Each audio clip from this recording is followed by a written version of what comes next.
Welcome. I'm Robert Holler.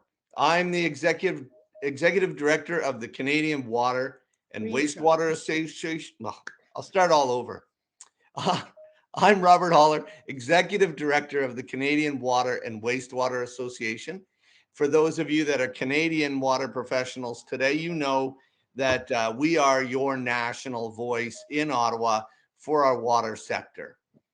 We've got a number of technical committees, and through that, we respond to federal government requests for information. One of the most active committees is our Drinking Water Quality Committee that responds with all of the Canada drinking water guidelines requests from Health Canada.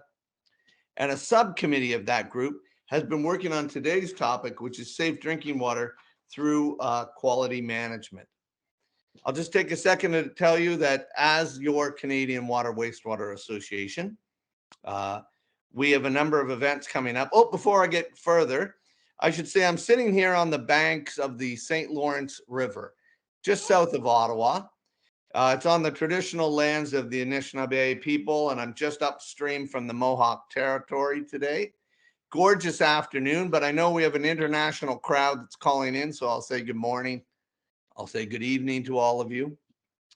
We've got some Canadian events coming up. May, June, we do our window on Ottawa, where you get a real look at what's going on at the federal government.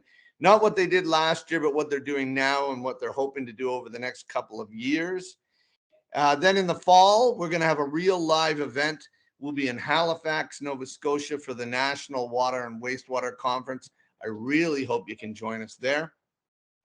And for our international crowd, I hope to see you at the IWA conference in Copenhagen in September. But more importantly, Canada will host the IWA here in Toronto in 2024. So I hope to see a lot of you there. So as I was saying about our technical committees, the Drinking Water Committee is chaired by Dr. Stephen Craik. I want to say thanks to Steve for your leadership for the last several years on that group. And leading that subcommittee is Laith Furation. Dr. Laith Furation, I think of him as a young professional, but this guy has world experience in research and academia, in utility leadership, in consulting now. I met him as a volunteer extraordinaire. I know him better as a friend and as a dad, but he's been a real water champion, and he's put this whole session together and really put a great program together today. So with that, I'll hand it over to you, Laith. Thanks. Thanks, Rob. You're making me blush first thing here. Thank you for joining us. Welcome.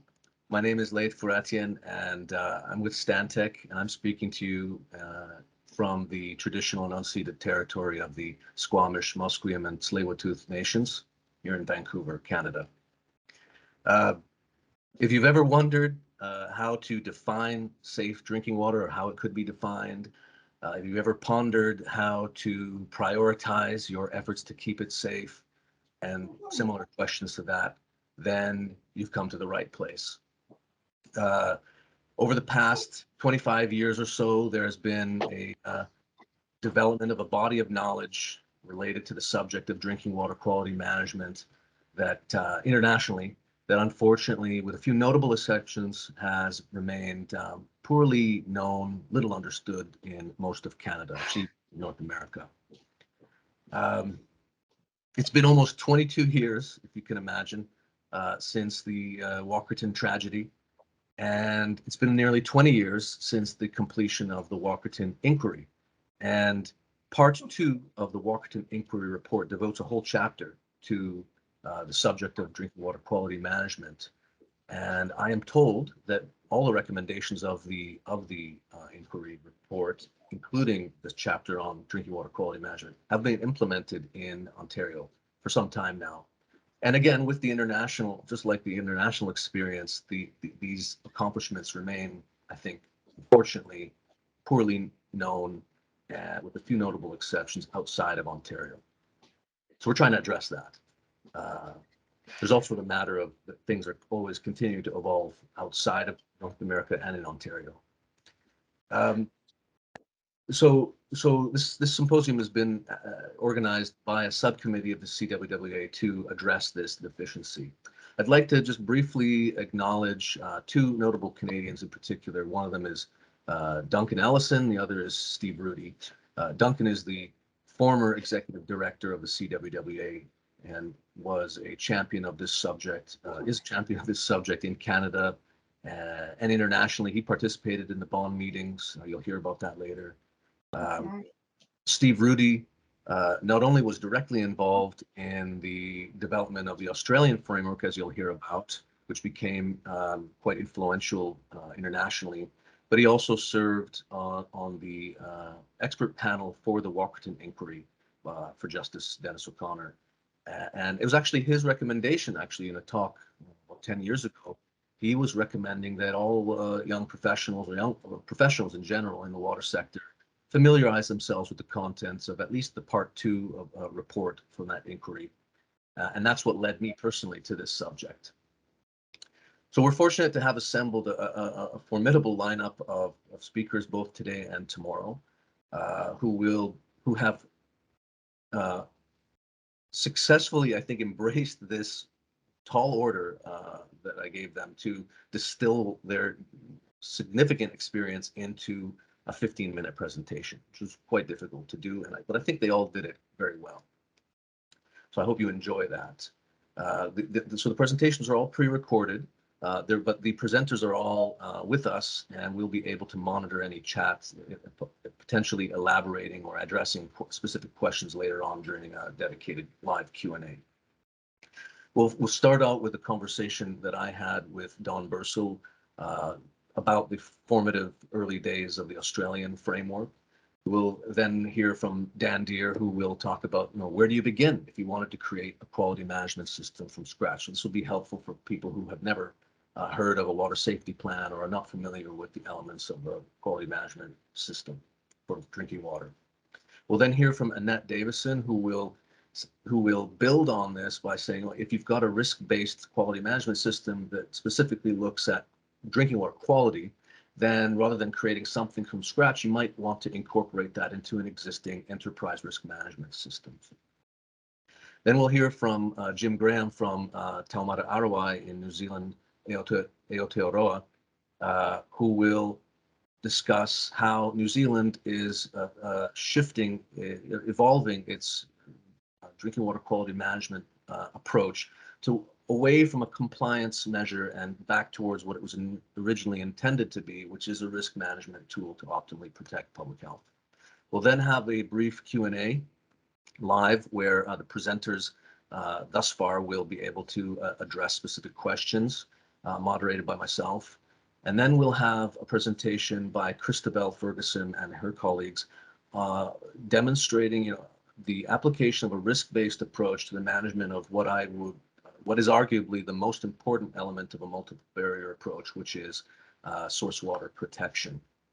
We'll then have a dedicated Q&A following that presentation and adjourn for today, and reconvene tomorrow, where we'll hear other speakers who will talk about organizational culture, the Icelandic experience, another notable pioneer in this area, and North American-based initiatives related to quality management and continuous improvement. So with that, thank you for joining us, and I hope you find this symposium insightful and useful. Thank you.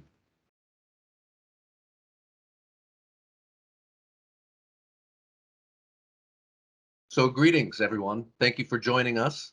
It's my pleasure to speak with Don Bursill today on drinking water quality management.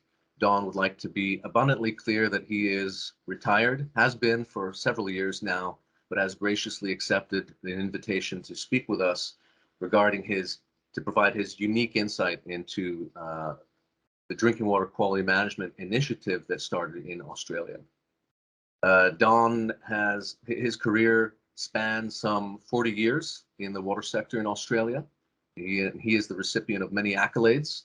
He was the chief scientist for the South Australian Water Corporation, a government organization that serves that provides water services to about 1.7 million people currently in South Australia. He also served as CEO for the Cooperative Research Centre for Water Quality and Treatment, which was initially federally funded, but would later go on to become an entirely industry-funded organization under the name Water Research Australia. And he, in 2011 to 2014 approximately, served as chief scientist for the state government of South Australia to provide scientific advisory services. But most notably, in 1996, Don became chair of the Water Quality Advisory Committee for the National Health and Medical Research Council, which is the organization in Australia, the committee in Australia that produces their national drinking water guidelines. Australia, as in Canada, has non-enforceable national drinking water guidelines, and each state or territory produces their own regulations accordingly. Welcome, Don. Well, thanks, Leif. Well, can you share with us your a bit about what was happening in Australia during those early days that led to the development of the Australian framework for the management of drinking water quality? Yeah, sure can. I think it's worth mentioning because it is a long time ago, and a lot of the players that are still in the game at the moment may not even recognise the fact that, for example, the UK had already privatised their water sector, and the two big French companies were very active at that time in trying to expand their business around the world. They moved into South America and all through Europe. It was a time of change, because prior to that, all the in this country were pretty much run by state government or local government authorities, and we were trying to move our guideline system into a better place.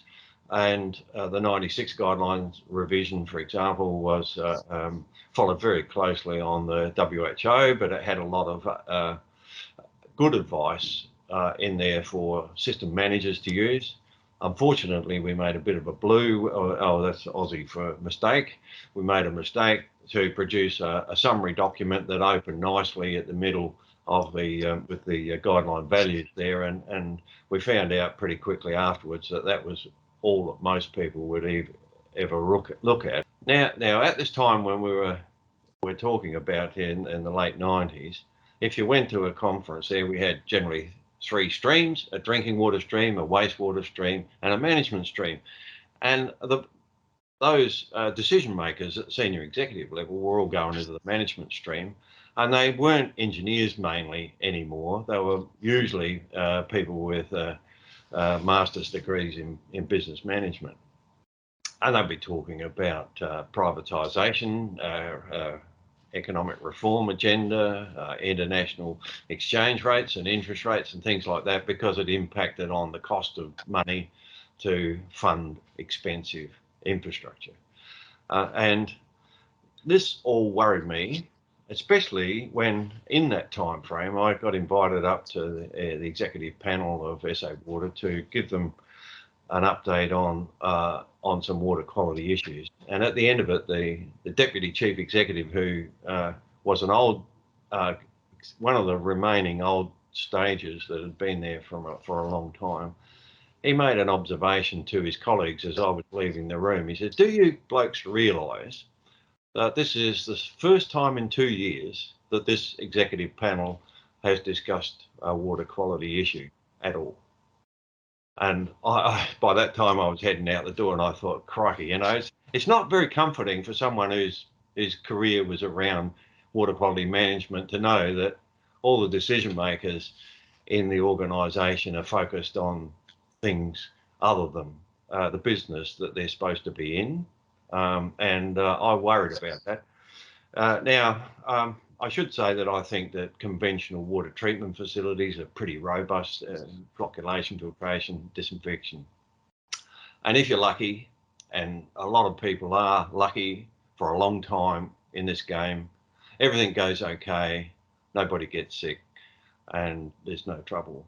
And that's partly too because our health surveillance systems are so insensitive, and you need to have some really bad things happen before they notice what's going on. I mean, there have been a lot of major incidents that have gone by without being found out until some researcher starts trolling through the old databases and finds that there's been people actually severely ill or dead as a result of a water quality problem. An opportunity to research these matters, and at that time too, I had Professor Steve Rudy from the University of Alberta at the time over on sabbatical, and we talked about this quite a bit. And he was very influential in sort of convincing me that we had to move along this track and get it sorted out, and try and get away from what was well known to be a significant problem with our regulatory system and our monitoring arrangements, that it was all focused on end of pipe, retrospective confirmation, if you like, that everything's been going okay. So we wanted to redirect this back to a total system management concept, to try to get in there with a proactive program that could ensure that the decision makers in the business were actually focusing on making sure things worked out. We started developing within the CRC a draft framework, and you know, as you know, it came out as a 12-element system with lots of little subsections and so on.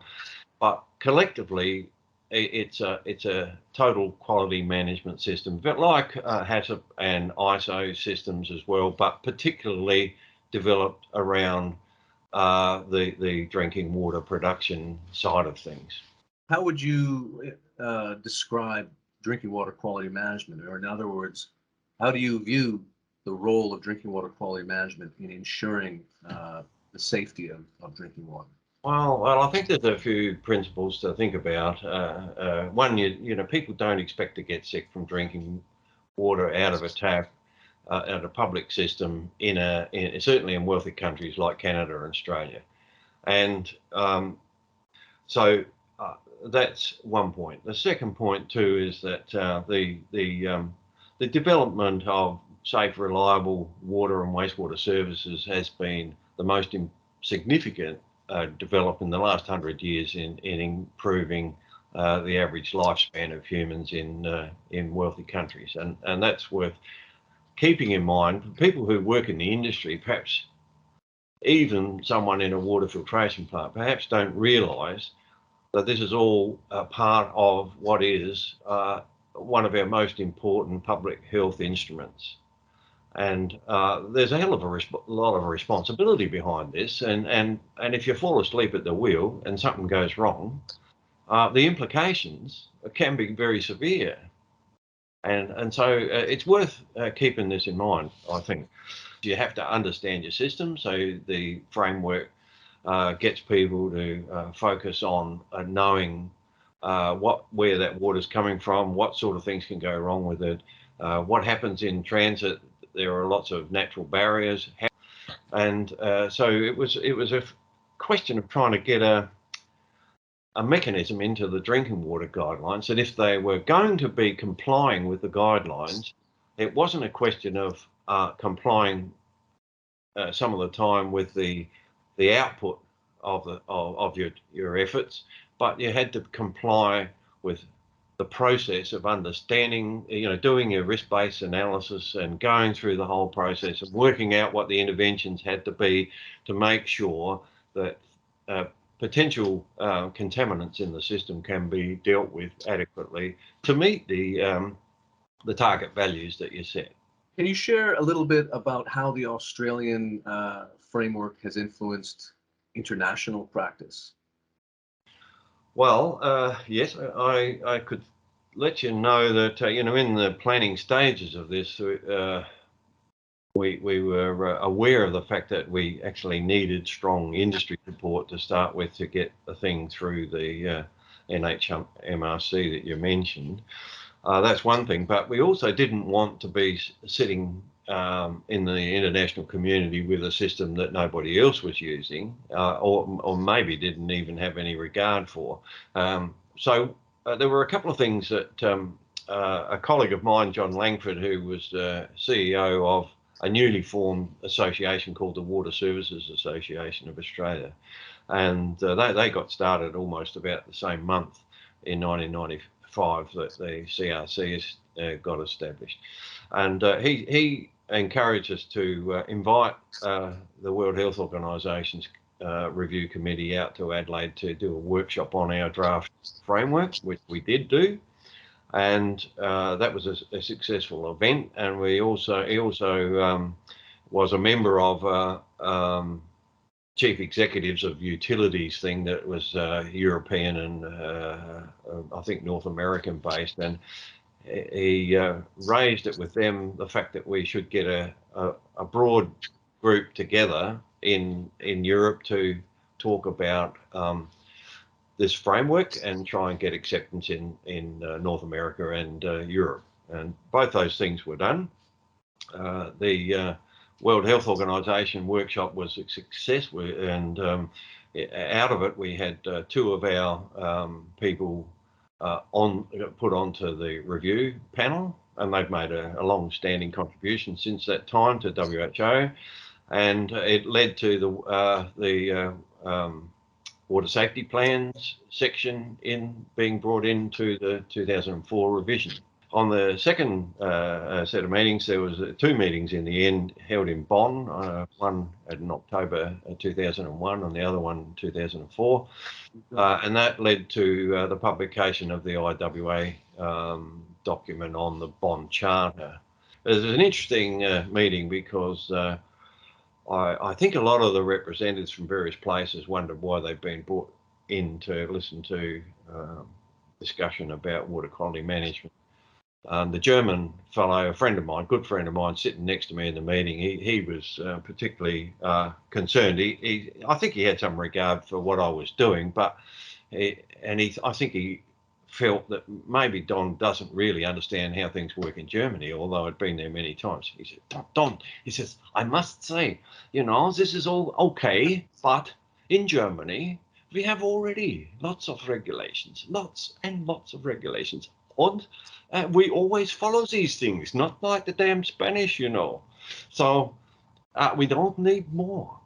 But in the end, we had a fellow from the European Commission who couldn't get there at the start, but he came later in the day, and he gave a bit of a talk, and he just said, he thinks this is the right way to go, and the European Union will be doing the same thing. And this sort of changed the whole atmosphere of the meeting from a little bit defensive to working out, well, look, if we're going to have to do this, then we better try and get it right. So can you briefly discuss how the framework for drinking water quality in Australia has influenced Australian water reuse? Yes, yeah, well, that was a bit of a downside, a good side to it, but it happened afterwards. When Australia went into a substantial drought, went for about 8 years in some parts, and it brought up a lot of discussion about direct potable reuse or indirect potable reuse too, but even to direct potable reuse, which I was a bit concerned about. Not the comment. I used to make the comment that I pinched from a chap that in Denver, was that you can turn anything wet into drinking water if you filter it through enough money. The thing that I was concerned about was if mistakes are made, it's going to be a much more severe outcome given the much more risky source water involved. And I didn't also want them going off developing the guidelines for this sort of thing that are completely different, have a different approach to the drinking water system, because it's the utilities have to manage both systems then.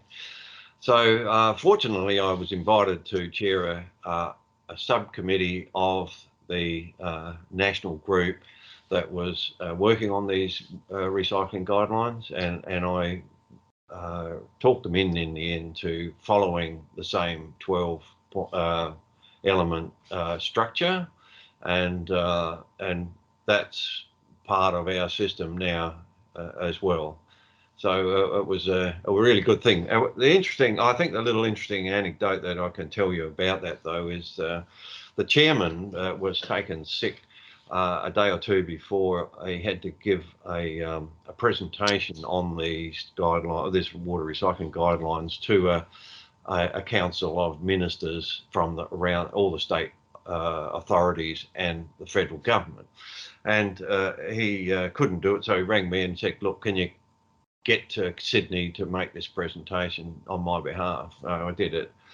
He warned me, though, that he'd heard from some of his colleagues that the New South Wales minister would be trying to reject the framework process because it was felt to be too involved, too hard, too detailed. They had a concept in Sydney that they wanted to be able to allow developers to put in place multi-storey apartment buildings with the wastewater and the grey water being collected and then treated in the basement and sent back up as a drinking water system, and it'd give them, extra star on their green rating and so on, and this whole thing to be run by the janitor, and they didn't want any guidelines that were more than about 5 pages. And I was thinking about this all the way, about how can I head off this if it happens. And the first comment that came forward was from the New South Wales guy. And I happened to be looking out the window of the hotel we were in and saw a 747 taken off from Sydney Airport. And I directed people over to that and I said, look at that 747 over there. It's probably heading to Los Angeles or somewhere like that with 450 passengers on board. Now, I think that wastewater recycling for direct potable reuse is more complicated than flying that damn plane. And I'll bet you the customers in that flight wouldn't like to think that the pilot up there's had no training whatever and is sitting there with a 5-page list of instructions on how to fly that plane, And anyway, everyone had a chuckle about it, and in the end, the New South Wales guy sat down and kept quiet, and the thing got approved. So that was an interesting little story about that development. Thank you, Don. Drinking water is safe. Drinking water, anyway, is a complicated business. Yeah, absolutely. Oh, and as I said, the systems that we have in place are pretty robust, and you can, if you're lucky, get away without having any problems. But really, if you're dealing with your role responsibly, I would think you would want to know, just as if you're building a motor car or some other complex bit of gear, you want it to work and you want it to run for years. In this case, we have to work, our water filtration plants have to work successfully 24/7 for the design life of the system. A lot more than cars do. You would think their input materials would be well understood. The processes involved in changing that across to what your product is would all be well understood and well managed and operated by people who are well trained and awake with their hand on the steering wheel. And I think that's really the motivation of it all. And that's why I don't apologise for the complexity of the framework. I think every bit of that is necessary, and we were able to get good industry acceptance of it over here by involving a lot of people in the development and the review and the trialling and the subsequent editing that came after that and so on. And so by the time it actually come to pass, there'd been so many people involved, and it had broad ownership before it was even accepted formally. So I think it's a good thing. Thank you very much, Don. You're most welcome. And all the best for the symposium. I'm sure it'll go well. Hi, my name's Danielle, and I'm coming to you today from Sydney in Australia. And I'm going to be talking today about setting up a drinking water quality management system. I'm just going to share some presentation slides for you, just to give some illustrations to help you show what a drinking water quality management system might look like. I just start by acknowledging the traditional owners of the land where I'm in today in Sydney, which is the Gadigal land of the Eora Nation. Now, Laith advised me to think in this presentation about people that were new to water quality management systems and water safety plans. I'll just start by explaining the difference between the two. To me, a water safety plan is a document, is a thing you have in your hand. A water quality management system is a whole system of processes and people, and includes the management plan as one component. Now, in giving this presentation, I stood back and thought about where I was in 1998 when we were putting in place a water quality management system, where I worked as water quality manager at Southeast Water in Melbourne, in Victoria, in Australia. And we managed to put in place a system. We got it certified to ISO 9001 and HACCP at the time. But in working out where to start, the first thing I did was we looked at what other people had done. And we didn't have anything for water quality, but we had stuff for food safety and workplace health and safety, and other areas where people have put in place management systems. And I was fortunate that Southeast Water had a CEO and general manager that were really big on quality systems, and they were sort of industry leaders in the water industry and quality systems. And so I get a sense of what success looked like, what a water quality management system would look like if we had one. And so what I'm going to try and do today is go back to that time and say, I'm going to show you the kind of thing that a water quality management system should look like, and hopefully that'll help you orientate yourselves into how to do a water quality management system. So as I said, there's two parts to it. There's the tangible water safety plan part, which is the sort of the document you're trying to create, usually ends up being a PDF file or a hard copy file, which has things like a diagram and a system description, a summary of risks, a summary of process controls, and then some kind of procedures that support the monitoring and control of the processes. But then there's the intangible part. There's the management system part, the knowledge in people's heads, the workplace organizational culture, the sense of saying, we're going to head off any more MAC breaches before they happen. We're going to set our systems up to fail safe. Our operators are going to get early warning so they can act really early on before we get problems experienced by the customer. And our operators are going to know what the high priorities are so they can focus their efforts on the high priorities and then get a sound basis for continuous improvement from there. And finally, of course, it's good for your organizational reputation. You don't want to be in the front page of the newspaper or in one of those books like the Foodie and Voodie's book on waterborne disease outbreaks. So that's kind of the intangible part of it. So now I'll give an example of what some of those tangible parts look like, and then I'll talk at the end about some of the intangibles. So onto the tangibles, all of these water safety plans have a process flow diagram of some sort. The high-end ones been doing it for years tend to have quite complex diagrams, often sitting on SCADA systems and CAD drawings with every little thing shown. But to start with, a basic diagram is all you need. They're usually though two tiers, usually a high-level overview of the whole scheme, showing your source water, your river, your bore, your aquifer, and so on. Usually a black box for the water treatment system. And then the water treatment system itself is normally broken down into a bit more detail to show where your chemicals go in, where your monitoring points are. Usually a couple of tiers.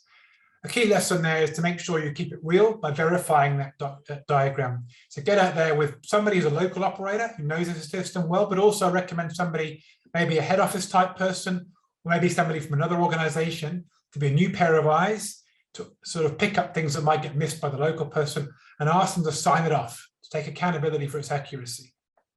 Then we have a process description. I won't describe that in detail. You can imagine what that is. It's basically a text, diagram, and map-based description of your system. Maybe a couple of maps, maybe a network diagram of your network, and some text description of where your water comes from, how it's treated, the kind of customers you've got and where it goes and what it's used for. That can be quite a lot of detail. I can't really describe that in a short presentation, but you get the idea. It's you just write down and describe the system. When you do this, keep in mind this diagram and this description, the purpose is to inform a risk assessment. So let's go to the next step. What does a risk assessment look like? Well, a risk assessment involves assessing the likelihood and consequence of things happening. Now, at its most simple, all you're trying to do is set your high priorities out there away from your low priorities. You can focus on improvements to reduce the high risks down to low risks, and also keep your staff focused on the high risks and the high priorities so they get managed, not distracted by the lower priorities. The way that's normally done is one of these sort of likelihood and consequence type rating criteria. So you might have a 1 to 5 likelihood scale, a 1 to 5 consequence scale. Then the higher risks are sort of, your 25, 5 by 5 for consequence and likelihood. Low risks are 1 by 1, and everything in between as you change the rating. There's lots of different ways. This is an example from a WHO guideline, but there's lots of ways you can do this. Many organizations use their own in-house risk rating system. There's lots of different guidelines out there. There's an ISO guideline out there, but there's no right or wrong way of doing it. Just do what works for you, that you and your team understand. Just remember, it's about setting priorities, not having an academically perfect risk assessment. And what does it look like? Well, usually it's done as a kind of table in a spreadsheet or a table document, where you go through one step at a time from left to right. This is the process flow diagram steps going down the page, down the sort of top to bottom. And then going from left to right, we have the different parts of the risk broken into the hazard or the contaminant, so Cryptosporidium or bacteria, for example. The what can go wrong, so things like storms washing manure into the water. What would happen if what's the consequence? What would happen if you drank that water? Normally without any controls, first of all, how likely is it to cause an adverse consequence and how bad is that consequence? Then what controls do we have in place? How do we manage that risk? Then we look at the risk with those controls in place. And we ask the question, are any of those controls essential? If we start with a high risk and the controls make it a low risk, the chances are those controls are essential. If we start with a high risk, end up with a high risk, we've got an improvement action. If we've got controls that make the risk low, but they're not very reliable, we've still got an improvement action to make them more reliable. The reason for having the high risks shown without controls and then showing the controls, it also helps avoid complacency as well, because it helps show that some of these risks will be very high without control. The other thing it does, it shows some risks are low with no controls. In some parts of the country, you're not going to have radiological risks, for example, of significance. You're not going to have many chemical risks of significance. It's just not going to be there in your system because you've got good source waters or low risk catchments, for example. Now, there are lots of risks, so you've got to think about how to try and balance out the thousands of chemicals and pathogens and possible causes of risk and make it manageable. Otherwise, these tables become 50 pages long. And I've seen risks that were 1,000 different rows or thousands even of different rows. It becomes unworkable for most utilities to manage that. What you can look at things like these books that the Foodies have written and other textbooks and other guidelines that summarize the causes of outbreaks and contamination events. And you can use that to help prioritize what you focus on in your risk assessment. And also think about your process. For example, if you've got filtration and disinfection, you'll probably find that you've only got a single barrier to Cryptosporidium because you've only got chlorine disinfection and you've only got one barrier. Whereas for other pathogens, you might have filtration and disinfection. So therefore, the Cryptosporidium comes out as a higher priority. And things like groundwater systems, you might find out that you've got thousands of chemicals that could be out there, but only really the persistence and the non-biodegradable chemicals are of concern. Things like PFAS, things like nitrate. Most of the rest either attach and absorb, or they break down, or they're volatilized out of the system. So again, you can focus on the high priority chemicals. But in terms of hazardous events, most risks or most adverse outcomes arise during a failure of some sort, whether it's a storm, a lightning takes out your chlorinator, at the same time it washes fecal contamination in. Maybe it's a big long drought that means the concentration of hazards in the groundwater increases, those types of things. So think about the hazardous events. So things like peak flow events in surface waters and things like drought conditions in groundwaters, for example.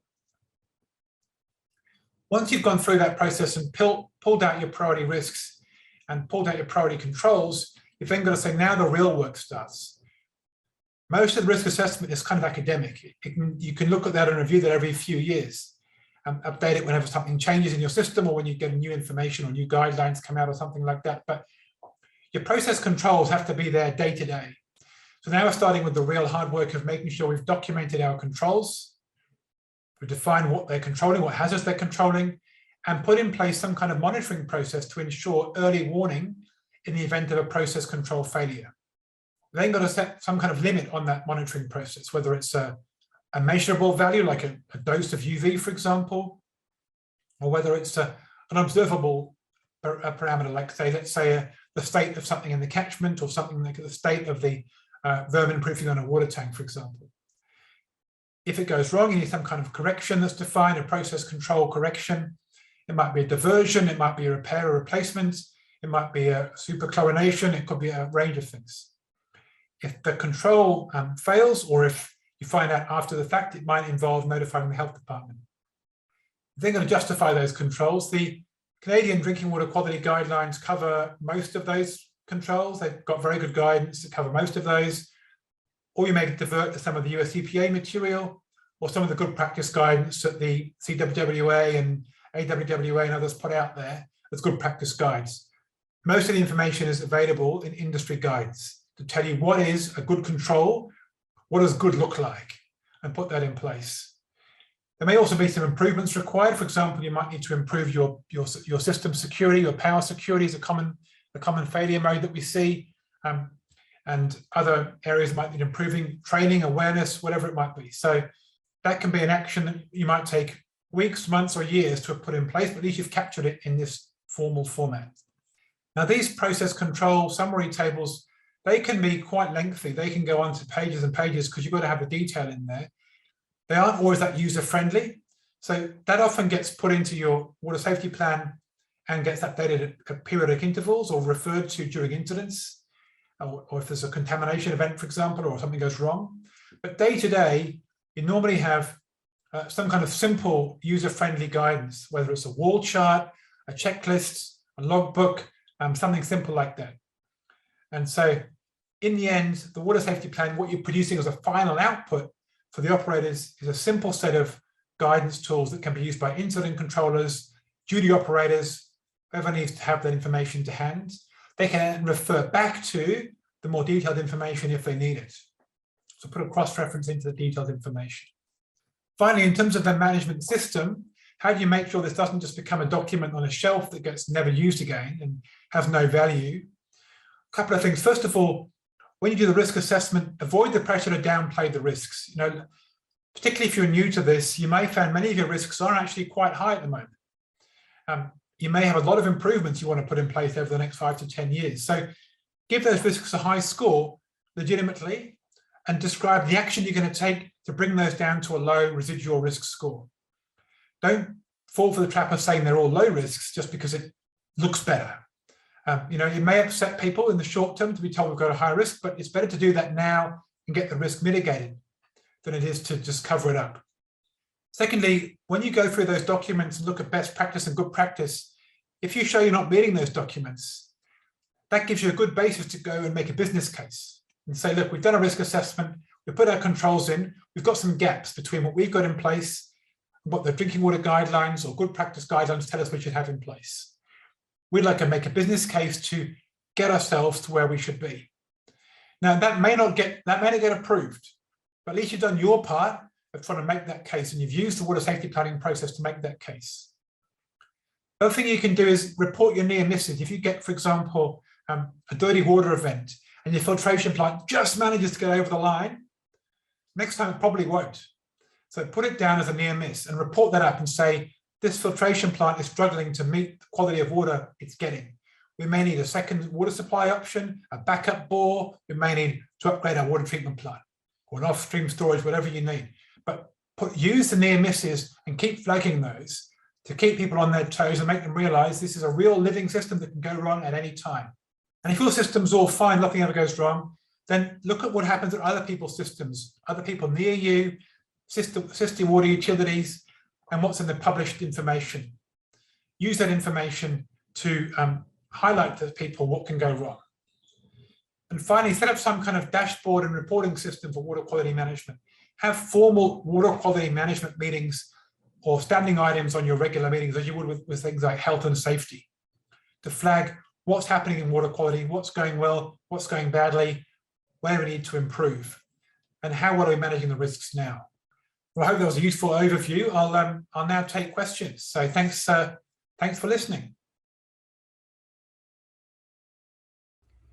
Thank you for inviting me to do this presentation today. My name's Annette Davison and I'm the Principal Risk Analyst and founder of Risk Edge. I'd like to acknowledge that today I'm doing this presentation on Guringai country, and I'd like to pay my respects to the first Australians of this land. So today I'd like to talk to you about 3 C's: context, complexity and cohesion. So in context, I'm going to be talking about a need to move from lag to lead indicators. In complexity, I'll discuss how complex a modern utilities operating context actually is. And finally, in cohesion, I'll be presenting a potential way forward using the International Risk Management Standard ISO 31000, which a lot of you will probably be familiar with.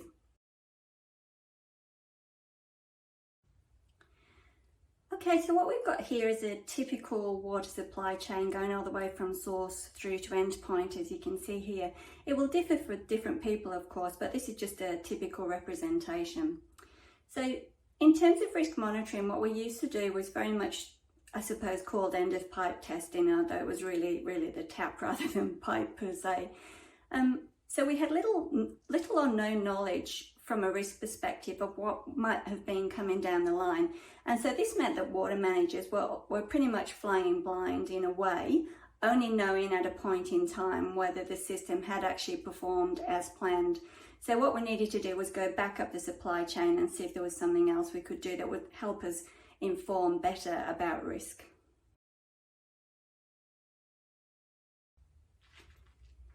So we really needed to do something else to move away from the lag indicators to lead indicators, get a much better clue about risk. So here's that same source to endpoint supply chain diagram that I showed you. So what we were trying to do is move away from quality control rather to a position of quality assurance. So what you can see here on this diagram now is a whole bunch of other monitoring included, and I've covered some, well, I've actually added some colour to this to show you that different things will give you different views on risk at different points in time or at different states as well. So for instance, for source management, we might be looking at algal cells, maybe nutrients, and depending on where they are and at what time, it will give you an indication of whether you need to put pack online or whether you need to go out and do something at the dam or increase your monitoring, that type of thing. And then if we look at the transfer, you might have cameras monitoring if you've got an open channel, for instance, to see if anything has actually fallen in. And then we've got treatment. There's a whole range of things you can be looking at treatment, so your critical control points. And what we find is that often people concentrate on what I call the green zone and the red zone, which is fairly binary. Green is where you want to be, red is where you don't want to be. But what they're not doing is actually mining the bit in the middle, which is what I call the orange zone. That gives you really good information on whether a barrier is about to fail. And that's where we're starting to mine that information for prediction. Pretty much looking at things like whether a filter in a bank is going to fail at a certain time. And it allows managers then to really improve their OPEX and CAPEX planning as well. Then we've got distribution. So if you're looking at things in the distribution, so this is where the water has left the treatment plant and you're sending it off to customers. So again, monitoring at certain points in the distribution system, things like distribution reservoir integrity or a whole suite of other water quality parameters as well, will give you a good heads up way before things actually get to the customer. So that just gives you a bit of an example of where we needed to shift to go from quality control to quality assurance. So based on what we've just seen, there was a real shift to that quality assurance approach. And as you can see here on the screen, it started around about 1994. So Ari Havilah, working on behalf of the World Health Organization, was the first to consider the HACCP, or Hazard Analysis and Critical Control Point Principles, which were a staple in the food industry, whether they actually could apply to water supply as well.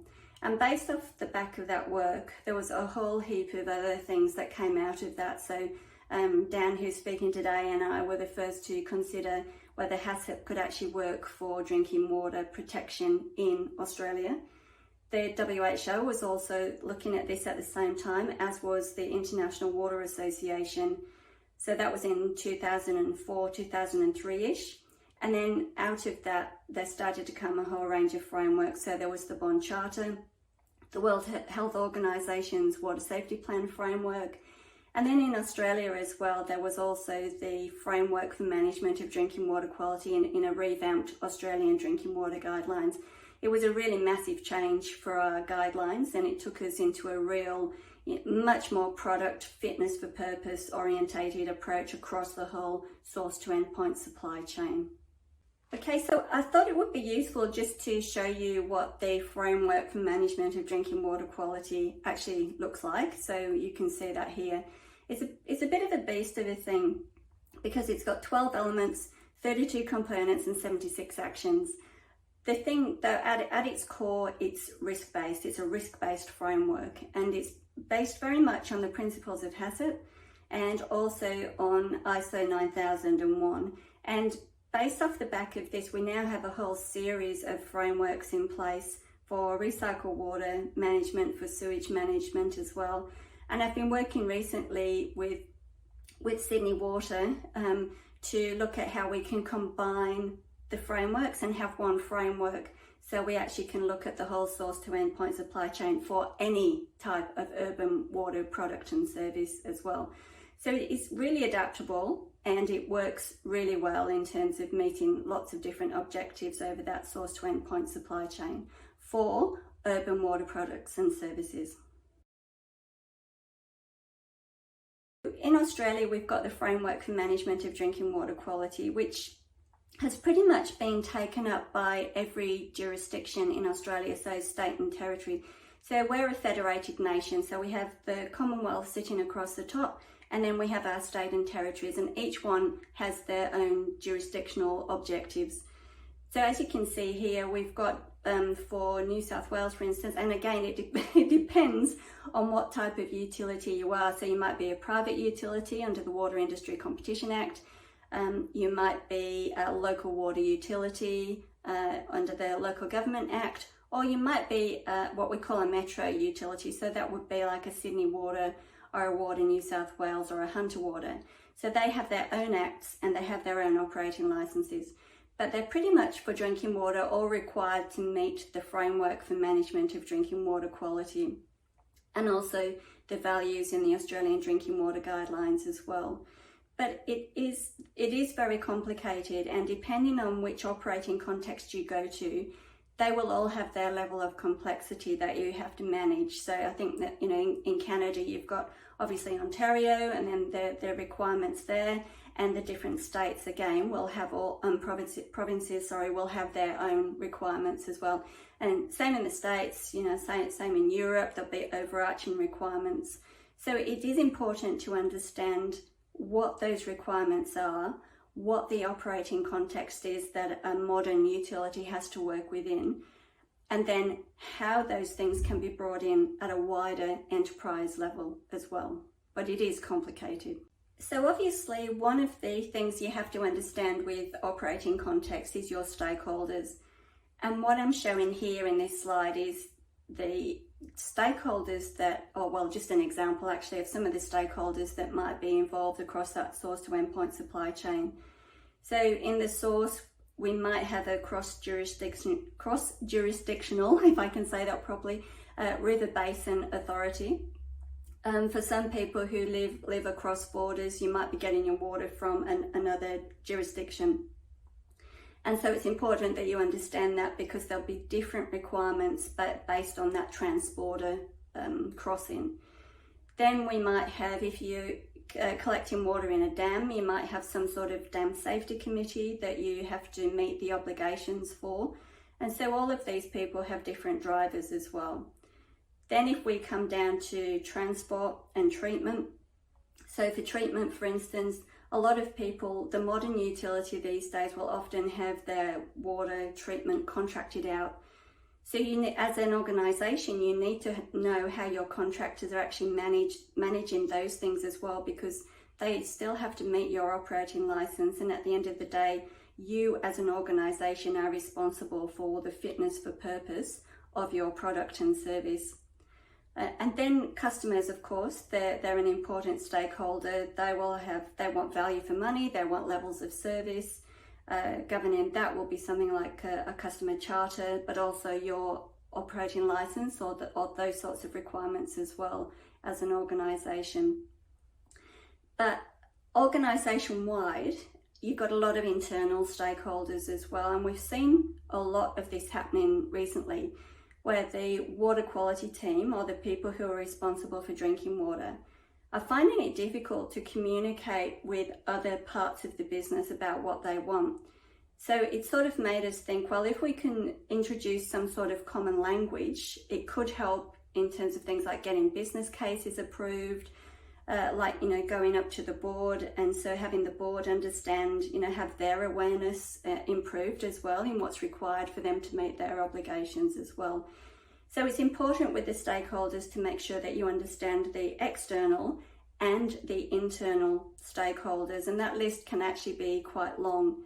So helping you navigate that complexity, having something where you have that common language could be really helpful.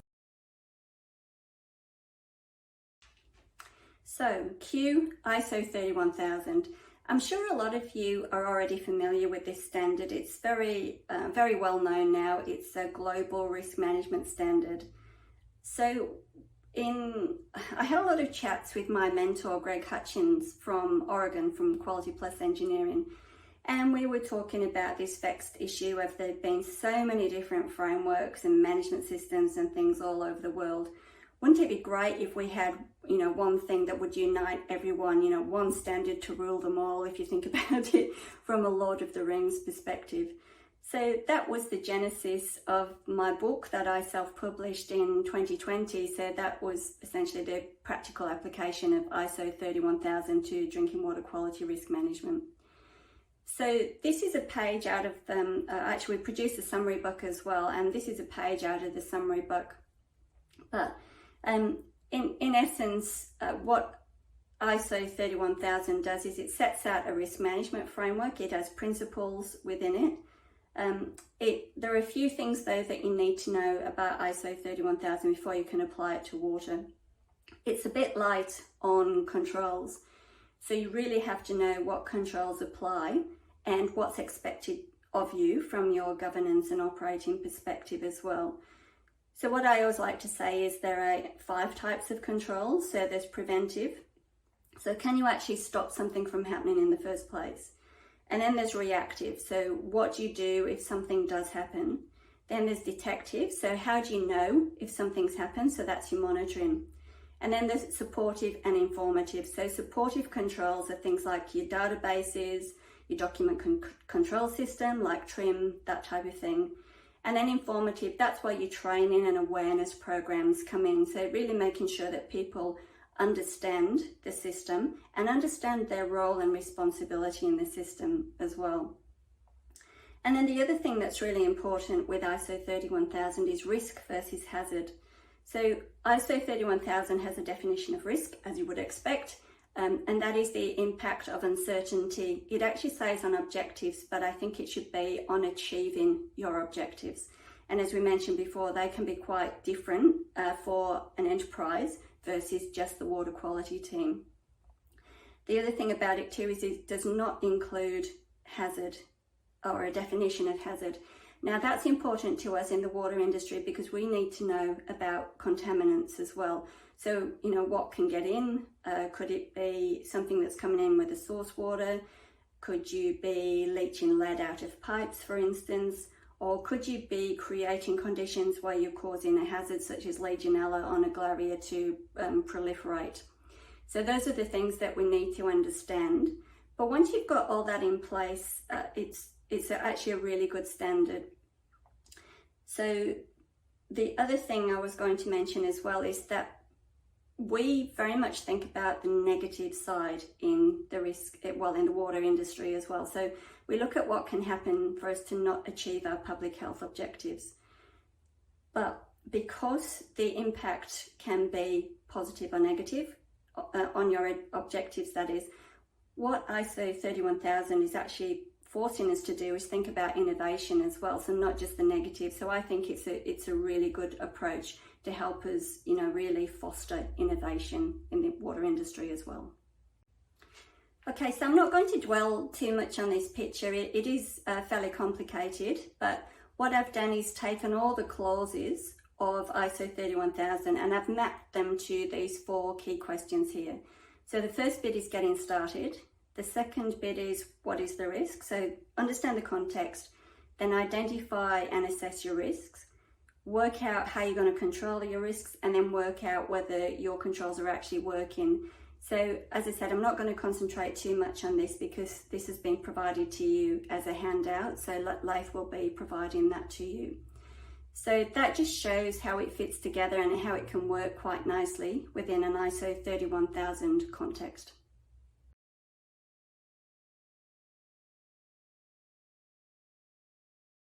Finally, just to recap then, just a summary. So in terms of context, what we ended up doing was moving from lag to lead risk drinking water quality indicators. We've developed drinking water frameworks that help us at the drinking water specific level actually put quality assurance frameworks in place. So we had the Bond Charter through the IWA, we had the WHO's Water Safety Plan, and various frameworks now have spun off that in various countries as well. It is a fairly complicated picture though, so there's a lot of complication for modern water utilities. They've got multiple products and services, so they might be things like not just drinking water, but also things you wouldn't necessarily lump in this bag, like, you know, maybe meter reading, contract management, procurement, things like sewage management, biosolids management, recycled water management. There's an awful lot of things that modern utilities have to deal with, and that comes with multiple stakeholders as well. Then there are multiple objectives and value drivers, not just for the enterprise itself, but also from those stakeholders as well. And there's also friction and uncertainty created between corporate and also water safety product risk as well. So what I think is ISO 31000 actually helps to pull it all together into a really nice cohesive framework that can apply across the whole of the enterprise. So thank you very much. Tēnā koutou katoa, ko Jim Graham aho. I'm the Principal Advisor Drinking Water with Aotearoa, the new drinking water regulator in New Zealand. And I'd like to thank Canada Water and Waste Association for inviting me to participate in this seminar about water safety planning and managing risk. I've been in the sector a long time and I've spent a lot of time considering that question. And New Zealand's got quite a good history of safety planning and trying to manage risk, and we've done some very good things. And we've had a few things go a little bit badly for us. So what I'd like to do is get straight into my presentation, and I'll share that with you and run through the points on the slides. So I think, the evolution of water safety planning in New Zealand, Aotearoa, and it's all been about promoting ownership of drinking water supplies, drinking water safety by suppliers. I guess we started quite a long time ago with this, 2001.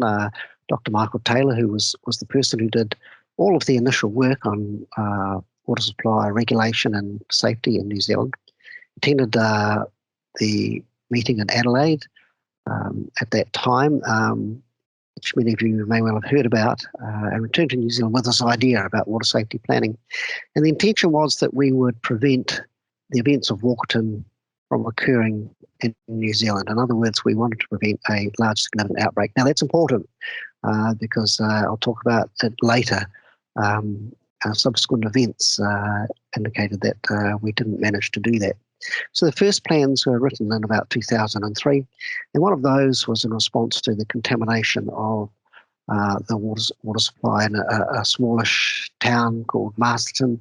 There were no cases of illness in the end, but certainly there was contamination and that prompted the first water safety plan of any significance in New Zealand. But what we found at that time was most plans tended to just be risk tables rather than actual full-scale plans.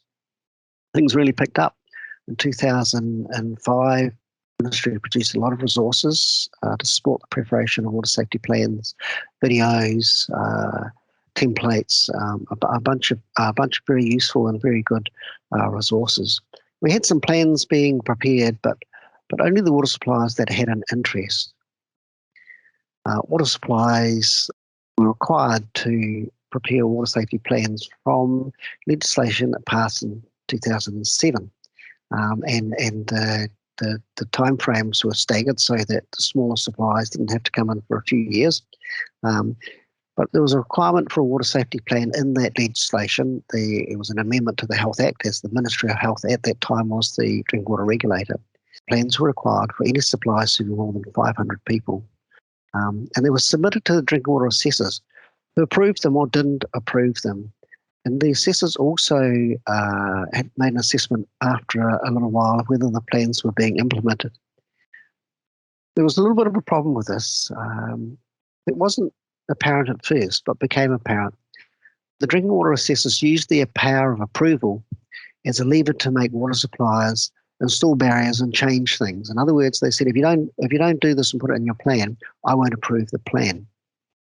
And so this pushed the plans into a particular framework and a particular way that they were being treated, and water suppliers responded.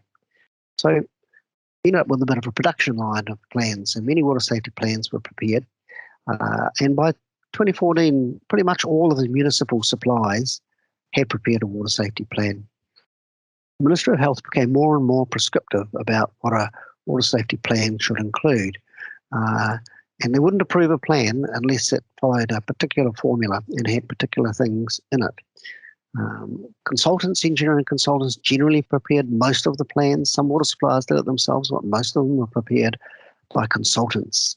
And they tended to follow the ministry approach so that they would be approved. Because if they didn't follow that approach, they wouldn't be approved and the water supplier would be unhappy. So that was a regime that we kind of got into and how things started to pan out. Something wasn't right, though, with this approach. We had a lot of plans, we had approved plans, all of that, but we saw in 2012 a significant outbreak of Campylobacter associated with a small town in Darfield, about 2,000 people living there, 150 cases notified, probably at least 3 times that I would have thought actually were ill. We didn't at that point recognise that there was a problem. And we probably should have. It was a sentinel event, and we should have picked up on it. We didn't. And as many of you will be aware, that in 2016, a wider waterborne illness outbreak, again Campylobacter, in the town of Havelock North occurred. 15,000 people living there. More than half of those people were ill with Campylobacter. 4 people died tragically. There was a lot of sequelae and people unwell for some time, and people with ongoing illness continuing today. So that was a terrible event. And I guess one of the things that was pause for thought for us was that they were very similar to the Warnecke outbreak with groundwater. And the regime that we'd set up with water safety plans, we'd done so specifically to prevent exactly these kinds of outbreaks that had occurred. So something wasn't right. Something was not working right. And we wondered about what that was. There was an inquiry into the Havelock North event, and it looked at what the cause of the failure of water safety planning might have been. And what we found was it wasn't the plans that were at fault. It was the way we were implementing the whole regime. So the inquiry found that many water suppliers were engaging consultants to prepare a plan, primarily to overcome a compliance hurdle of having a plan. In other words, water suppliers wanted to comply with the requirement to have a plan. So they wanted a plan that would be approved by a drinking water assessor. They'd engage somebody to do that, and the consultants would do that. But the plans were being prepared to meet a compliance requirement for having a plan, rather than as a risk management tool to assist water suppliers. And so the plans tended to, and not all of them, this is only some, if not many, but not all. Some water suppliers had the right idea here and were doing the right thing, but many of the plans tended to highlight the things that were good about a supply so that they would be approved rather than the things that needed attention. But the focus was on the plan and not risk management. Everything was about the plan and having a plan and having an approved plan. And the whole concept of risk management had seemed to become a bit secondary. And then after the plans were approved, many of them were simply put on a shelf and forgotten about. Not what was ever intentioned by, I'm sure, the WHO, and certainly not by the Ministry of Health, the New Zealand Drinking Water Regulator. So one of the outcomes of the Havelock North Inquiry was a recommendation which the government has followed up on to develop a new national drinking water regulator. There were a myriad of problems with drinking water regulation in New Zealand, and government sought to set up a new regulator, and they've done that. It's called Aotearoa, and we're active now, have been since the 15th of November 2021. And we take quite a different approach. We try to learn from the lessons of what went wrong. So we don't prescribe what a plan should look like or how it should be prepared. We highlight to water suppliers a number of different approaches. They can use the WHO approach. They can use our old Ministry of Health approach. There's an ISO standard for this. And what we say to them is it's your plan. You make it work for you. Don't write a plan for us. Write a plan for yourselves and use it. And we expect to see you using it. So we don't approve the plans. We review them. The plans are submitted to us. We review them. And if there's anything outstandingly wrong or problematic in a plan, we will raise that with the water supplier and we'll expect them to solve that. But we're not going to keep chasing them up about that. We do have a further tool in our toolbox. If, for example, a water supply doesn't have a protozoa barrier, we can simply direct them to install one. So we have those powers in our back pocket if required. But as far as the plans go, plans are the water supplier's plans, and we expect the water supplier to prepare something that they understand and that works for them, and our interest is in how they are using their plans and managing risks, and that's what we check. So our new approach also is wider than just the plan. We've prepared what we call a risk maturity model, which we use to assess a municipal water supplier's ability to understand and manage risk across a range of things. So it's not just about the plan and water safety plan, it's about managing risk. So the risk maturity model covers a range of areas, including governance, planning, operations, and what we call Te Mana o Te Wai. This is a particularly New Zealand approach and way of thinking, and it comes from our indigenous population of Māori people. And basically, mana very loosely could be described as respect, and wai is, of course, water. So what we're saying is we're looking to see if the water supplier, and this is a requirement under our legislation, is paying attention to the needs of the water. And so there's a hierarchy that fits under Te Mana o Te Wai. So the first use of water must go to the environment. It must go to the lake or the river or the stream if it's groundwater underground. So that's the first user of the water. That's where the first rights of water go. The second rights go for human drinking water purposes, and the third rights go to any other use. And so Te Mana o Te Wai, we look to see if water suppliers are providing sufficient respect for the water. And in some ways it's like saying, what's in the best interest of the water itself before we start thinking about everybody else's interests. So we have discussions with the water suppliers about how they see risk in their organisation, what processes they have in place to manage risk and how they go about managing risk. In other words, it's not just about the plan. They must have a plan, and they must have an effective plan, and they must use it. But our interest has become much broader than that, into how the organisation manages risks, what tools they have to manage risk, and what approach they are taking to manage risk across all of their operations and all parts of their organisation. So thank you for giving me this opportunity to speak to you. I guess we've developed quite a way as far as water safety planning goes, and as I said, we set out particularly to prevent certain events of outbreaks happening. We weren't successful at that. We've had a big inquiry, we've got a new regulator, and we're changing our approach, and we're trying to modify it so that water suppliers take real ownership of water safety planning and risk management, and put in place tools and plans that they understand and use. Thank you very much.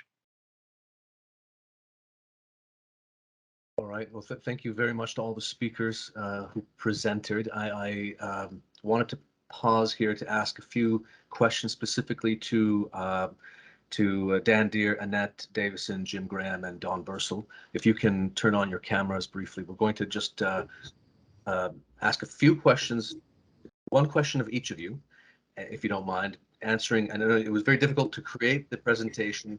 Now the second challenge is answering this question briefly before we move on to the last presentation by Christobel and company.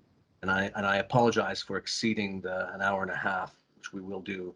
But I hope everybody stays on regardless, if you can.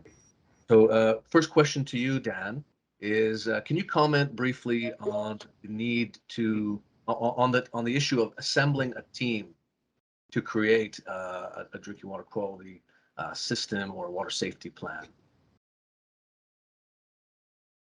Yeah, it's critical. For most water utilities only control a small part of the catchment to customer process chain. They rarely have any influence over the watershed, the catchment, or over the plumbing distribution system in the buildings. Many of them these days have also decided to outsource 90% of what they do to contractors, consultants, and operating companies. There's a huge weight on the shoulders of the coordinator or the champion that pulls this together. So they need the chief executives, the directors of the other organizations to task their people to come to be part of the team.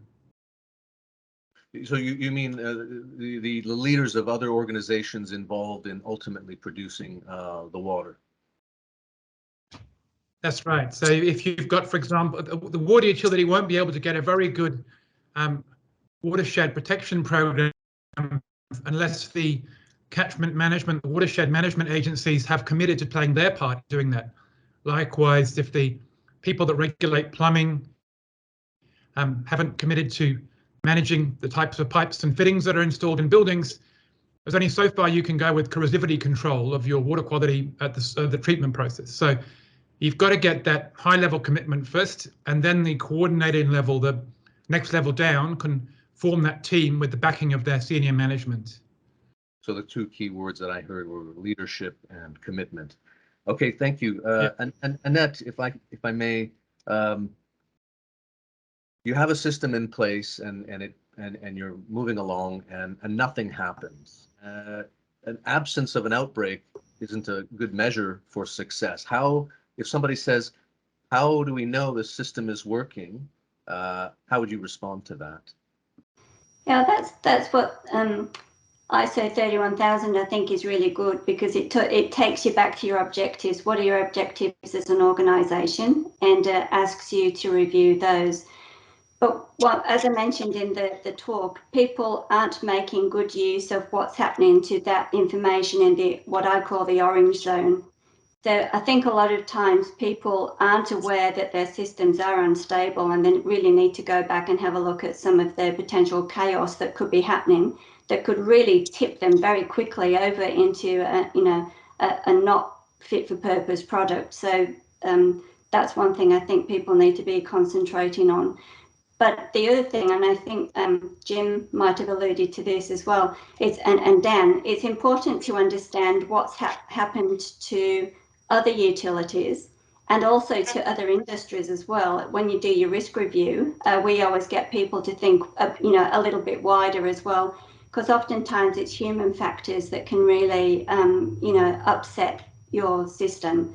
So making sure that you're vigilant, making sure that you're putting in appropriate resources to keep things ticking along is really, really important. Thank you. Jim, if I may, I know previous to your role at Aotearoa, you were with Water New Zealand, and Water New Zealand has created an operator competency framework. Can you comment on the incorporation of drinking water quality management concepts into the operator competency frame? Yeah, I'll try. I think I think there's sometimes people ask me, what's the single most important thing, or what's the single thing you can do to improve water quality? And there's a number of them, but one of the things that I think is most important is the capability and competency of people who operate water systems. And it's not just the technical stuff. It's trying to get them to develop an inquiring mind, so that and Steve Hrudy talks about this. So they're constantly thinking, what could go wrong here? What's the kind of thing? So what we've done is, with Water New Zealand, is looked at what it is that at various levels of a system and various positions in a water system, from large to small, etc. What is it that people need to know, and what it is that they need to be able to do?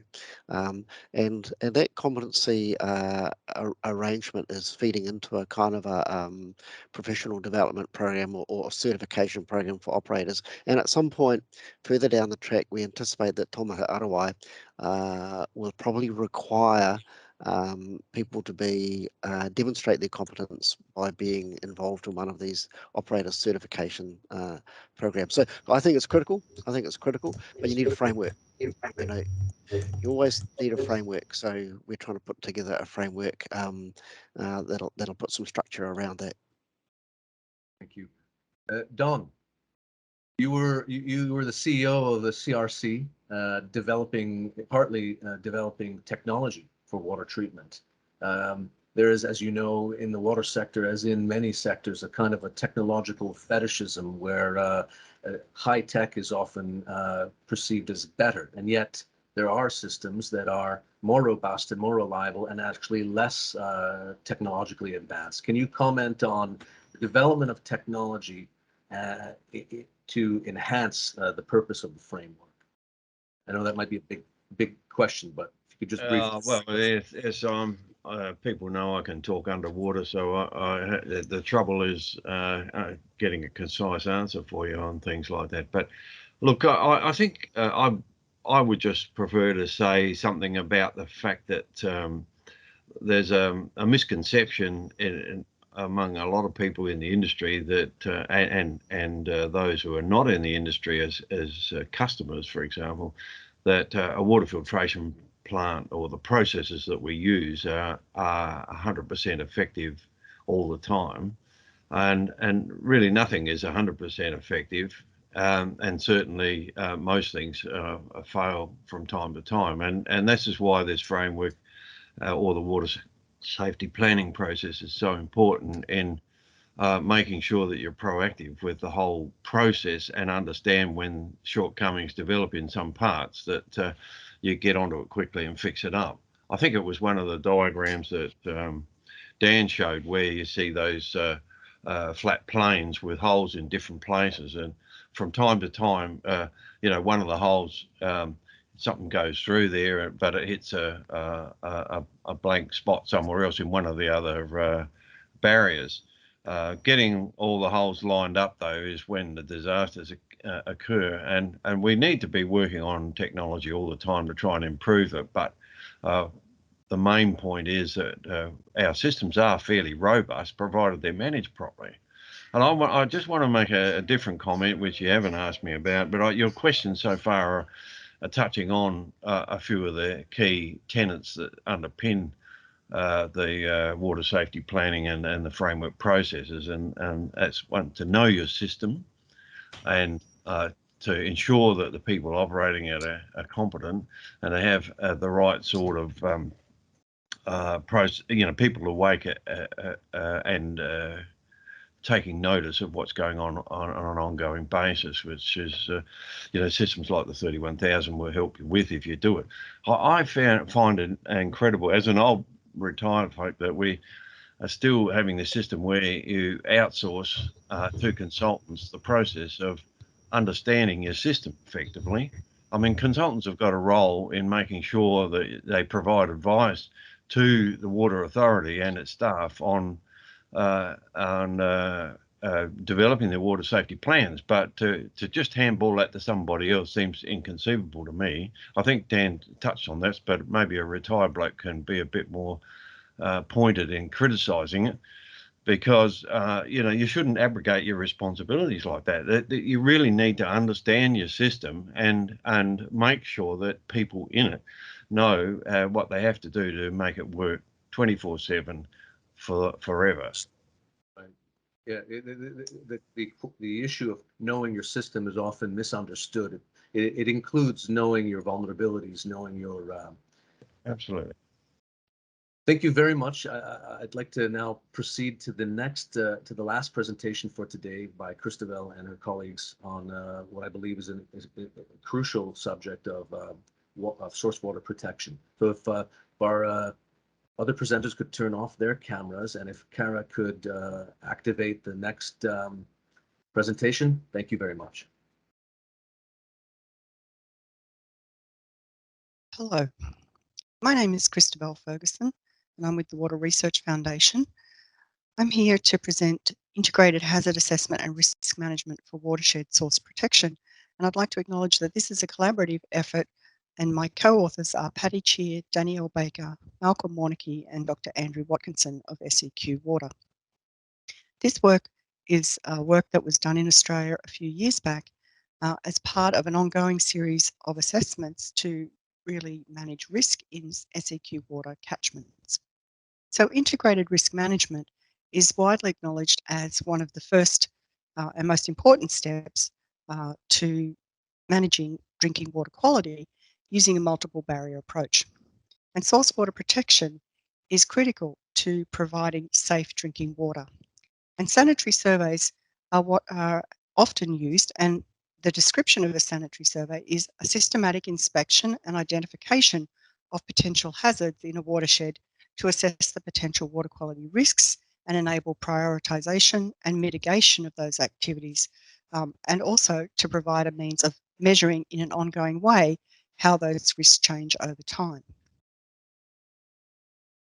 In Australia, sanitary surveys are used for both drinking water quality and for recreational waters. So the Australian Drinking Water Guidelines require water utilities to monitor and assess source water quality as the first barrier to contamination of drinking water supplies.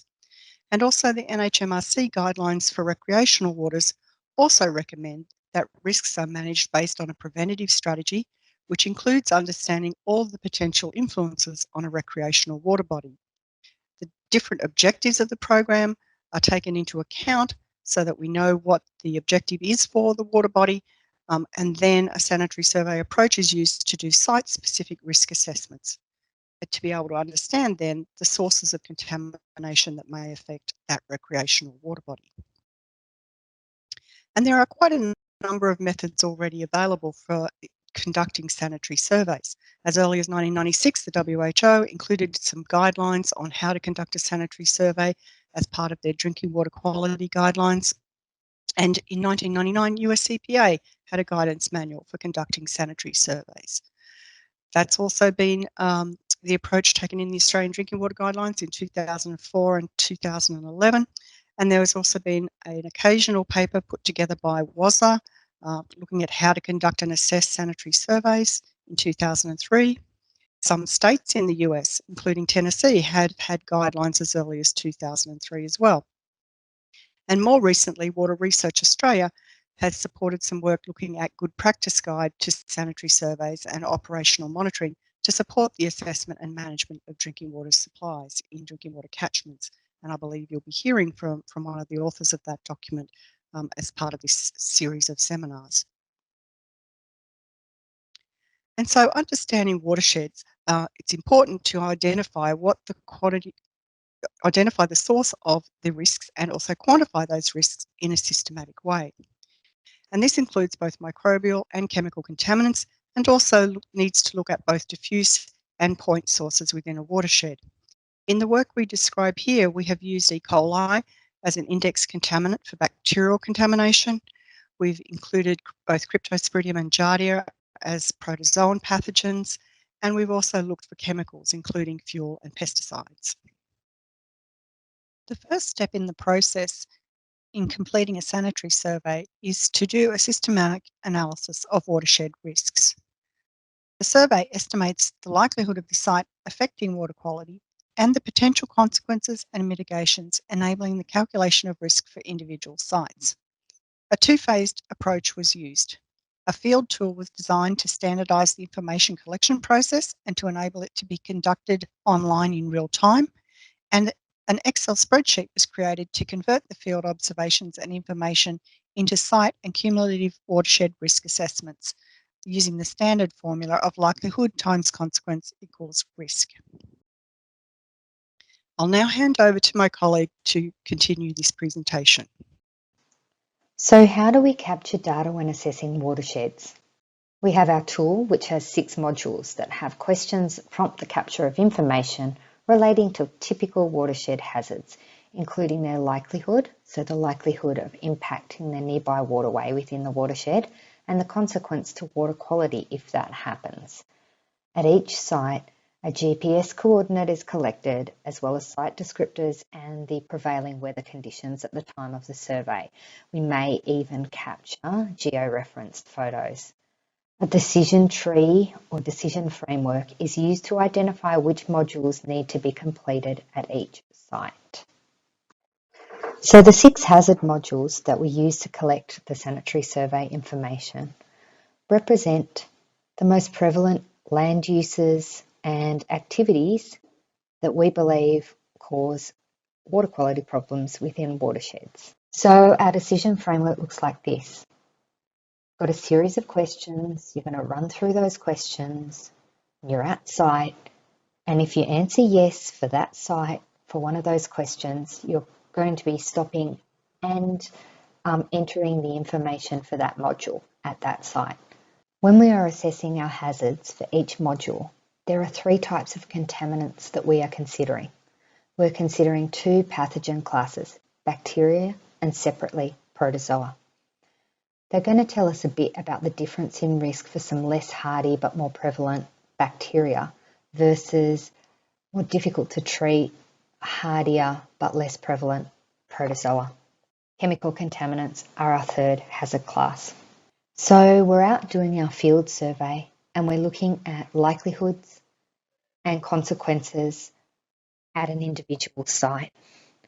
And what we're doing is we're capturing information out there, you know, the count of animals or number of people served by a treatment plant. And we're also looking at the geographical situation, how close we are to a waterway, what the slope of the soil is like, how likely is water going to get from one spot to the next. And we're bringing those together with literature and observed information to determine the full likelihood and consequence, and therefore combined the risk for an individual site for each module. And then we are bringing those individual sites together cumulatively, summing them up to represent a watershed or sub-watershed risk. Okay, we're looking here at the likelihood and consequences for the on-site systems module. And here the likelihood is the hydraulic likelihood of contaminated water entering a creek or river in the watershed. To understand that, we consider classical fate and transport mechanisms including the slope of the ground, the soil type, and the proximity to the nearby waterway. And here we've considered some additional things such as hydraulic failure. So in fact, where there is water visible and running directly from an on-site system to a waterway. And we've also considered where there isn't any discharge to the watershed, so the no effluent irrigation scenario where effluent is pumped out and trucked away from the watershed. We've got the consequences, and with on-site systems, the consequence is a logarithmic bacterial or protozoa score, considering the number of people served by that treatment system. And so you can see the pathogens increasing logarithmically from small systems through to the largest municipal scale systems. And then we've got some mitigation measures here as well. And the mitigations consider a logarithmic reduction in risk due to treatment by the system components such as disinfection, or by application to the land through sprinklers or subsurface irrigation. We also, if we're dealing with sub-watershed, we also apply an overall reduction to the sub-watershed risk, cumulative risk, because it is flowing into another watershed before it goes to a drinking water treatment plant. In summary, the likelihood scores are based on the hydraulic connectivity to the waterway in the watershed, and these are coupled with the consequence of the contamination load of treated or untreated water reaching those waterways. We bring these together to establish the risk for each site, and then all of these individual risks, all of these types of individual site assessments, so the module site assessments that are done at each particular site, are brought together to inform the management of that watershed. The results of the site assessments can be shown on a map. Here you can see the sites dotted around the watershed. The spatial relationships between sites are clearly presented. The sites are marked with different shapes for the various site types: agriculture, industrial, on-site systems, recreation, stormwater, and sewage treatment plants. And different colours represent the risk ratings. The sites are grouped into sub-watersheds. Their connections can be presented in this simple conceptual diagram. The cumulative risk scores within each sub-watershed are calculated and then flow downstream to the next sub-watershed, where some attenuation of risk can be expected through dilution or other means. A modifier is applied. We arrive at a cumulative risk score at the end of the whole watershed, where water abstraction for supply takes place. The numerical risk scores for E. coli, protozoa, and chemicals are converted to a qualitative risk rating from low to very high. These ratings are made at the sub-watershed level as well as for the whole watershed. The risk scores for the different site types in each sub-watershed are arranged here in a matrix for easy interpretation. The scores are effectively logarithmic, so it's usually the single largest risk within a sub-watershed that determines the risk for the whole sub-watershed. Upstream risk scores are included where a sub-watershed receives flow from upstream. Where attenuation is assigned, the scoring is modified accordingly, as per the Bridge Creek sub-watershed shown here. Again, with a logarithmic scoring, the greatest risks will usually determine what the overall risk within the watershed is. In this case, the greatest risks were determined to be from E. coli and protozoa, as indicated with the red shading for those risk types. The predominant risks in this watershed were from agriculture, in both upstream sub-watersheds and in the land uses surrounding the receiving reservoir itself. I'm Andrew Watkinson, Manager of Strategy Research and Performance at SEQ Water, and we're the bulk treated water provider to around 3.8 million people in southeast Queensland. We've seen some of the biggest floods on record in the last week, and we've had to reduce supply into our community, ironically, even given how much water's been around, mostly because of increased levels of turbidity in our source water. So it's a very apt time to be talking about the importance of source water protection and improvement. We have very highly disturbed catchments here in southeast Queensland, and we have very limited ownership. We own less than 5% of the lands within our watersheds. We also have a very minimal regulatory role within those watersheds in terms of source water protection. So it's paramount for us to be working very closely with the stakeholders, landowners and the community to achieve outcomes within our watersheds for source water protection. So the sanitary survey work that we've done has been integrated into a lot of internal tools and systems that we utilise. The catchment investment decision support system is a particular tool that we use to look at risk across our catchments, and it really helps drive our source water protection investment program. Similarly, the sanitary survey feeds into our drinking water quality risk management process, and I'm going to talk about both of those in a little bit more detail. So our catchment investment decision support system is really a way to bring together a lot of information about our catchments to help drive investment decisions. It allows us to have a very robust and repeatable process and prioritise sites to target improvement and intervention at the site scale. So we can feed things like the results from the sanitary survey into this particular system and run different scenarios to look at how we can make sure we're getting the maximum reduction for the effort that we put in.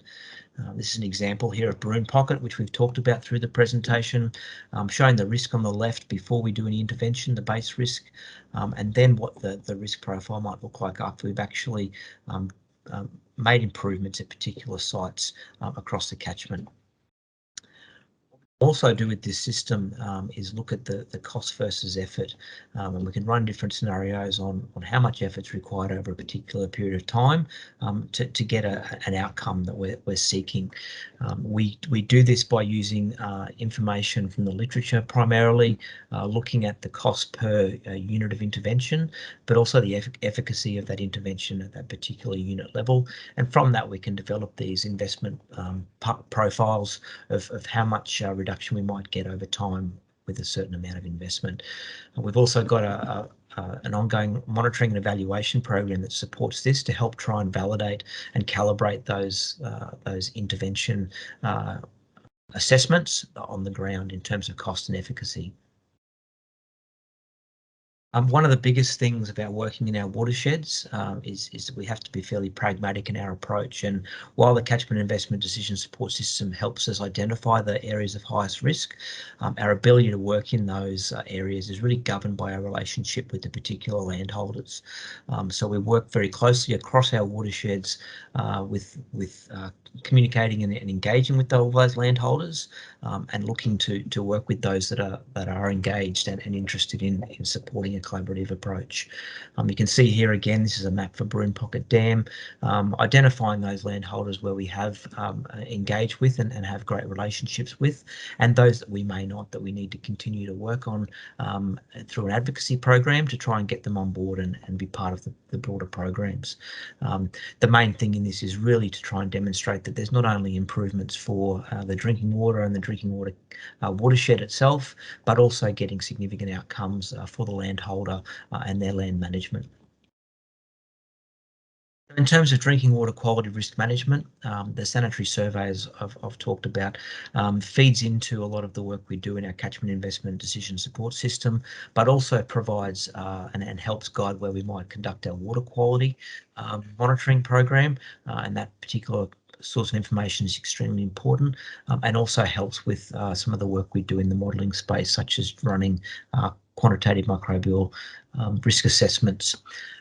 From these particular outputs, we then do what we call a source water assessment and vulnerability categorisation for an individual water supply system, where we look at things like health-based targets and establishing the base risk for that particular supply system, which all then feeds into a supply system risk assessment.